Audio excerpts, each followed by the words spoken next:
आदाब नाजरीन और सामीन, मैं हूं आपका मेज़बान इरम नवाज़ खान। नाजरीन, आज आपके लिए जो मैं मौजू लेकर आया हूं वो जदीदियत और उर्दू नज़म के हवाले से है। तो आइए आज के इस मौजू का हम समझते हैं। जदीदियत उर्दू अदब की अहम तहरीकात में से एक अहम तहरीक है, जिसका आगाज़ तरक्की पसंद तहरीक के ज़वाल के बाद हुआ। जदीदियत की इस तहरीक से जहाँ दूसरी असनाफ़ अदब मुतासर हुई, वहीं उर्दू नज़म में भी बहुत से असरात हमें देखने को मिले। उर्दू नज़म में सबसे पहले तहलीकी आज़ादी के बारे में कहा गया और माशरे के अंदर मसाइल को पेश करने की कोशिश की गई। माशरे के जो मसाइल थे, उन मसाइल का तज्ज़िया करने की भी कोशिश की गई। माशरे से जो फ़र्द कट चुका था, उन्होंने उसके बारे में भी कहा। जदीदियत में सबसे अहम नाम मुजीद अमजद का है। उर्दू शायरी में नज़्म जदीद के हवाले से तहलीकी आज़ादी की सबसे पहले नुमायाँ मिसाल मुजीद अमजद के यहाँ मिलती है। उन्होंने अपनी ज़ात की रोशनी में माशरे को देखा, माशरे का तज्ज़िया किया और ये तज्ज़िया करते हुए उन्होंने फ़र्द की महरूमियों का राग उठाया। मुजीद अमजद ने फ़र्द के मसाइल को बाला सतह पर पहुँचाने की कोशिश की है और इसी फ़लसफ़े की वजह से उन्होंने नए माशरती ढांचे को भी पेश करने की कोशिश की है। उनके यहाँ बुनियादी अहमियत फ़र्द को हासिल है। फ़र्द माशरे की इक़्तिदार और माशरती रवैयों के हवाले से क्या एहसास रखता है, किस तरह से माशरती इक़्तिदार से यहाँ महरूमियाँ पैदा होती हैं। हल्का अरबाब ज़ौक़ वालों ने फ़र्द की बात की थी, लेकिन उसे बुलंद सतह पर मुजीद अमजद ने पहुँचाया। उन्होंने नए फ़र्द की महरूमियों के तनाज़र में अपना हल्फ़ा मोहब्बत भी पेश किया और अपनी माशरती इक़्तिदार, रवैयों और माशरती ढांचों को भी वाज़ेह किया। इस हवाले से हम मुजीद अमजद की नज़्में एक कोहस्तानी सफ़र के दौरान ऑटोग्राफ देख सकते हैं, जिनमें फ़ितरी रवैयों को पेश करने के साथ साथ फ़र्द की महरूमियों का भी ज़िक्र किया गया है।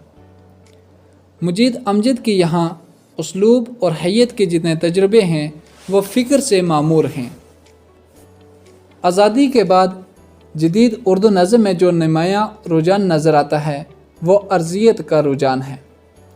ये रुझान ऐसी तहज़ीब से वाबस्तगी का रुझान था जिसके तहत अलामतों और इस्तारों का इस्तेमाल किया गया। अर्ज़ियत का ये रुझान सबसे ज़्यादा मुनीर नियाज़ी और जिलानी के यहाँ नज़र आता है। आज़ादी के बाद जदीद उर्दू नज़म में जिस मौजू को सबसे ज़्यादा अहमियत दी गई, वो जदीदियत का कुर्ब था और जदीद दौर के इंसान के एहसासात और जज्बात थे, क्योंकि ये जदीद इंसान फसादात को देख कर आया था, खून की नदियाँ अबूर करके आया था और अब वो नई सरज़मीन में एक नई धरती के लिए ख्वाबों को देख रहा था। आज़ादी के बाद न सिर्फ़ उर्दू शायरी में बल्कि उर्दू अफसाने में भी जो मौज़ूआत पेश किए गए, उनमें फसादात के असरात थे। महाजरीन की आबादी का अहम मसला था। दूसरी तरफ कुछ ख्वाहिशें थी, कुछ उम्मीदें थी, कुछ आरज़ुएँ थी। इस मंजरनामे में जो नज़म और गज़ल तहलीक हुई, उस नज़म में आज़ादी के बाद के खदशात को पेश नज़र रखते हुए फ़र्द के जज्बात और एहसासात को पेश किया गया और फ़र्द के एहसासात और जज्बात को पेश करते हुए दाखिल और बातिन का इम्तज़ाज अमल में लाते हुए न सिर्फ़ नज़म में बल्कि गज़ल में भी नई बुनियादें इस्तवार की गईं। और ये बुनियादें दर्द व गम की थीं, क्योंकि एक तरफ फसादात हो चुके थे, दूसरी तरफ नए मुल्क के हालात ऐसे नज़र आ रहे थे कि वो उनके ख्वाबों के बगैर नहीं बन पाएंगे। इस मंजरनामे को जिन शोरा ने पेश किया, उनमें मुनीर नियाज़ी, जिलानी कामरान, शहजाद अहमद, नासिर काज़मी, अहमद फराज, अहमद शमीम के नाम अहमियत के हामिल हैं। खुर्शीद उल इस्लाम, शहरयार वगैरह जदीदियत से ताल्लुक़ रखने वाले शोरा ने सबसे ज़्यादा तवज्जो जदीद दौर के फ़र्द पर दी। جو ایک بھیڑ میں ہونے کے باوجود بھی خود کو تنہا محسوس کر رہا تھا۔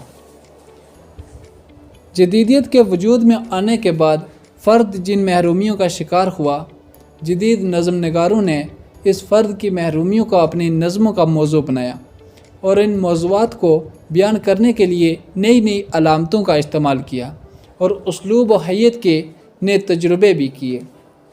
یہ تھا ہمارا آج کا موضوع، جدیدیت اور اردو نظم۔